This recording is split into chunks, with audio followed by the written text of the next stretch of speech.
Let's see what we have here. Loser or lunatic? Mark popped in the DVD and sat down on his brown leather couch, still in his navy golf shirt and khaki shorts from earlier that afternoon. Jack hopped up and took his place at the other end of the sofa. Wow, Mark said when he looked up at his TV.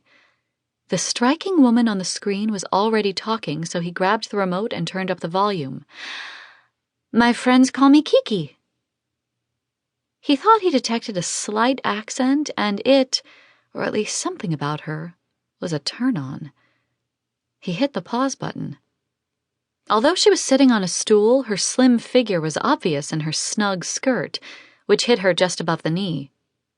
She had one slender leg crossed over the other, and her calves were squeezed together like those 1940s movie stars. Her chestnut-colored hair stopped at the tips of her breasts. Being the cynic he was, Mark wondered if this was an accident, but not for long because her dark brown eyes kept drawing his attention back to her face.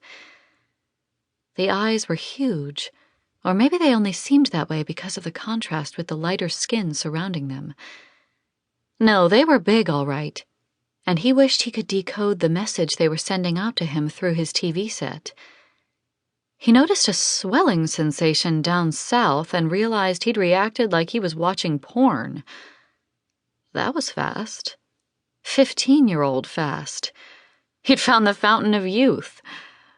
Somebody called Ponce de Leon. Whoops, too bad, he's already dead. I'll just have to sit here and leer at her with you, Jack. Mark felt around on the couch for the remote he'd dropped, unwilling to take his eyes off the television. Why would a woman this beautiful need to go to a dating service? He found the remote and hit the pause button again so she could continue.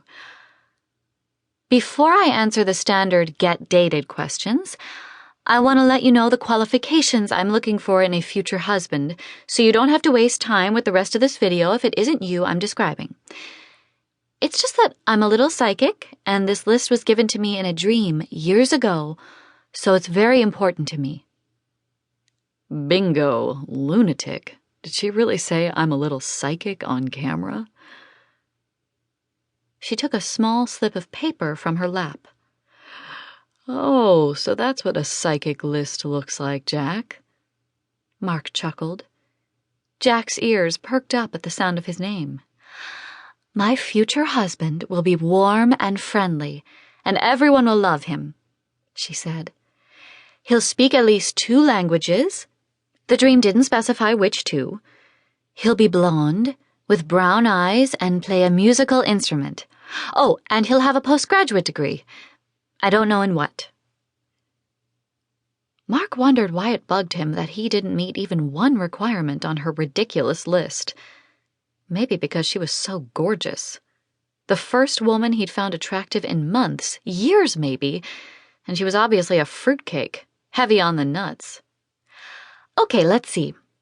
I'm supposed to talk about my favorites." She folded the slip of paper and adjusted herself on her stool. "Well, I love the second graders I teach, all of them, even the ones who make it difficult. And my dog, Bobby.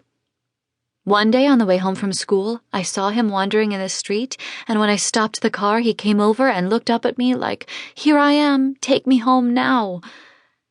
It was as if he could tell by looking at me that I wouldn't turn him away. Maybe he's psychic too." She laughed, and Mark knew he'd had no idea before how beautiful she was. He caught his reflection in the mirrored clock on the wall and realized he'd been watching her with a goofy grin on his face. He straightened up and looked at Jack to see if he'd noticed. "Bobby?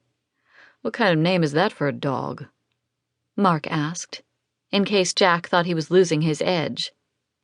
Jack cocked his head to one side as if he was considering his answer.